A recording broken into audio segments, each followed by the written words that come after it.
You know, politics and poetry have a long and storied history together. And this week, I want to talk about poetry and the dangers of demagoguery. And first, I want to do a little quote by the great poet Carol Ann Duffy, who wrote something that I think pertains to this week.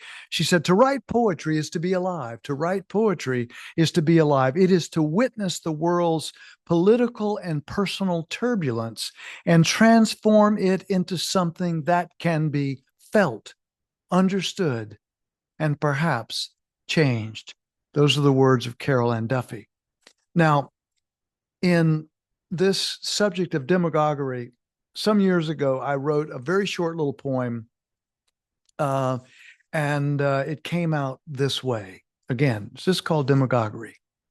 It is not easy, says the poem. It is not easy. It is not easy to lead even in this way. It takes energy and intelligence to play on fear, to incite hate, to help others be irresponsible, to snarl, "It's them," to snarl, "It's them." No, it's not easy to do. And did I mention how it destroys the heart of the demagogue and the demagogued too? You know, demagoguery has long been one of the most dangerous moves in the political landscape of a nation. And the poet William Stafford had some lines in one of his wonderful poems, which I think um, are appropriate for this subject of today's podcast. "If you don't know," said Stafford, "if you don't know the kind of person I am, if you don't know the kind of person I am, and I don't know the kind of person that you are, then a pattern that others made may prevail in the world, and following the wrong God home, we may miss our star. We may miss our star." So there, Stafford is talking about if we allow the demagogue, whose primary function, it seems, is to create a scapegoat, someone to have the simple, complete blame of all the problems in a particular nation. And the demagogue focuses all of that blame, all of that emotion on this one group, this one scapegoated group. And one of the notes that I made here: the scapegoat plays a crucial role in the demagogue's strategy by providing a convenient target for blame, channeling the frustrations, fears, and grievances of the populace onto a specific group or entity. By creating or amplifying a perceived enemy, demagogues can rally their supporters, divert attention from their own failings, and justify their authoritarian or extreme policies. And we've seen this in the world before. We've seen, as the old cliche goes, we have seen this movie before. We have seen it before.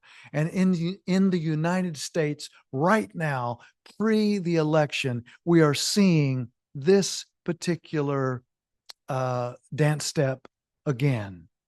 And you decide who that is.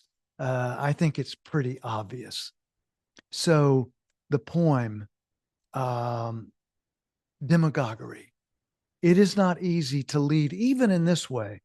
It takes energy and intelligence to play on fear, to incite hate, to help others be irresponsible, to snarl, "It's them."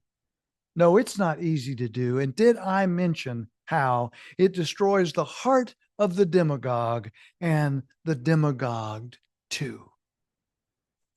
It destroys the heart of the demagogue and those who are receiving this demagoguery. We can say it that way.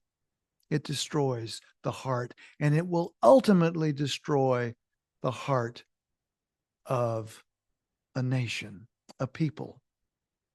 I also wrote in Breaking Free of Demagoguery, I said to scapegoat, to play fast and loose with the truth, and especially with blame, to add insult to injury, to ignore any and all logical and systemic connections between cause and effect, to refuse any chance for deep, just, and real solutions, and instead to embrace ill-conceived, wrong-headed, and mean-spirited moves that tear a people, a culture, and ultimately a whole society apart.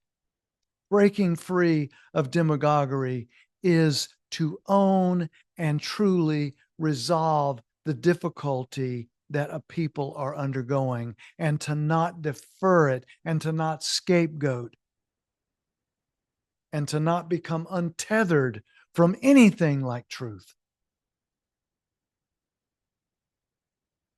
No, it's not easy to lead even in this way.